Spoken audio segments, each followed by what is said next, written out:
Price Allah brothers and sisters. இன்னைக்கு நம்ம கர்த்தருடைய வார்த்தையை தியானிக்க போகிறோம்.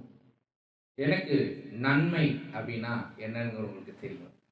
இந்த வருஷம் முடிவில் வந்துட்டோம். 2024ஆம் ஆண்டு கடந்து வந்து விட்டோம்.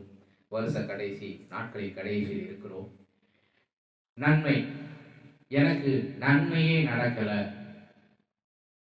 நன்மையே எனக்கு வாழ்க்கையில கிடைக்கல. என்னென்ன நன்மை? நமக்கு தெரிஞ்ச எல்லா நன்மைகளும் உங்களுக்கு தெரியும். பிள்ளைகளுக்கு நல்ல ஒரு படிப்பு வேணும், எதிர்காலம் நல்லா இருக்கணும், நல்ல ஒரு திருமண வாழ்க்கை நடக்கணும், குழந்தை பாக்கியம் வேணும், இப்படி நிறைய நன்மைகள்.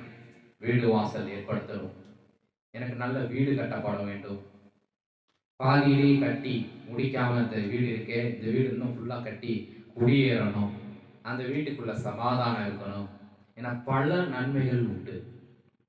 இந்த நன்மைகள் எல்லாம் என் வாழ்க்கையிலே நடக்குமா என்று பல கேள்விகளோடு இந்த 2024ஆம் ஆண்டிலே கடந்து வந்திருப்பீர்கள். இந்த 2024ஆம் ஆண்டிலே பல நன்மைகளை நீங்கள் எதிர்பார்த்திருந்திருப்பீர்கள். வசனம் சொல்கிறது, சங்கீதம் 25ஆம் சங்கீதம் 13ஆம் வசனம், அவன் ஆத்துமா நன்மையில் தங்கும். அல்லேலூயா.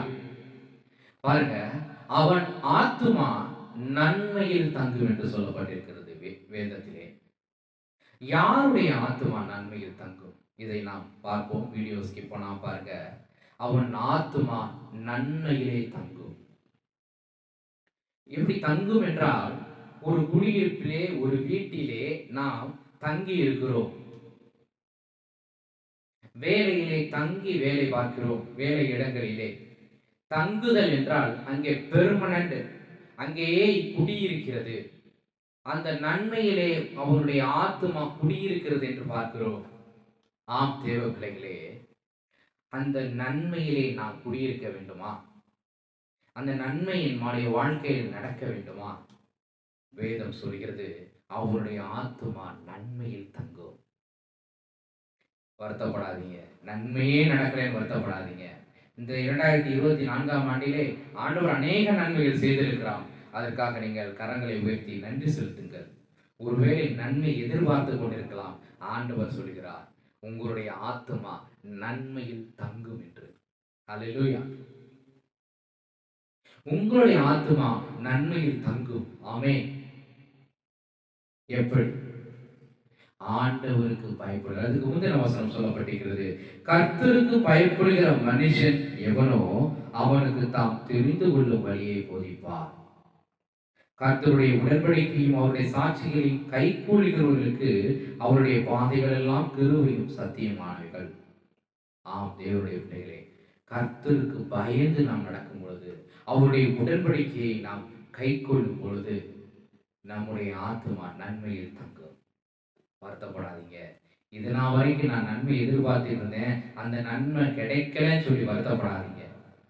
கர்த்தரை தேடுகிற உங்களுக்கு, கர்த்தரை விசுவாசிக்கிற உங்களுக்கு, கர்த்தரை நம்புகிற உங்களுக்கு, உங்களுடைய ஆத்துமா நன்மையில் தங்கும். விசுவாசத்தோடு காத்திருக்க. இந்த வருடத்திலே கடைசி நாட்கள் வந்து விட்டோம். ஆண்டவரே, இதுவரை நீ செய்த நன்மைகளுக்காக உமக்கு நன்றி என்று சொல்லியிருக்க. நிச்சயமாகவே அவருக்கு பயந்து நடக்கும் பொழுது உங்களுடைய ஆத்துமா நன்மையில் தங்கும். விசுவாசத்தோடு காத்திருக்க, உங்களுடைய ஆத்துமா நன்மையில் தங்கும். செவிப்போமா? நல்ல தகப்பனை, இந்த வார்த்தையை கேட்ட உடைய பிள்ளைகளுக்காக ஸ்தோத்திரிக்கிற தகப்பனை, உடைய வார்த்தை சத்தியம் உள்ளது, உடைய வார்த்தை நம்பிக்கை உள்ளது, உடைய வார்த்தை ஜீவனும். அந்த வார்த்தையை கேட்கிற இவர்களுக்கு இவருடைய ஆத்துமா நன்மையில் தங்கும்படி கிருபை செய்கிறார். ஆபிரகாமுக்கு நன்மை செய்து, தாவீதுக்கு நன்மை செய்தீர், எங்களுக்கும் நன்மை செய்ய நீர் வல்லவராயிருக்கிறீர் என்ற விசுவாசத்தை கொடுக்கிறார். நீர் பெரியவராய் எங்களை நடத்தும். வருகிற ஆண்டிலும் நீர் நடத்துவீராக. நன்மையான ஆண்டாய் மாற்றுவீராக. வருஷத்தை நன்மையால் முடிசூட்டுகிறீர் என்று வேதம் சொல்கிறார். ஆண்டவரே, உடைய வார்த்தையின்படியே எங்களை நடத்தும். இயேசுவின் மூலம் ஜெபிக்கிறோம் பிதாவே. ஆமென். ஆமென். Praise the lord. இந்த வார்த்தை வசனம் உங்களுக்கு பிரயோஜனமாக இருக்கும்னு நான் நம்புகிறேன். இந்த வசனத்தை உங்களுக்கு பிடிச்சிருக்கும், உங்களுக்கு பிரியமானவங்களுக்கு நீங்கள் அனுப்பி ஷேர் பண்ணுங்கள், லைக் பண்ணுங்கள். சப்ஸ்கிரைப் பண்ணலை அப்படின்னா தயவுசெய்து சப்ஸ்கிரைப் பண்ணுங்கள். தொடர்ந்து கர்த்தருடைய வசனம் இந்த சேனலில் தியானித்து உங்களுக்கு அனுப்ப போகிறோம். God bless you.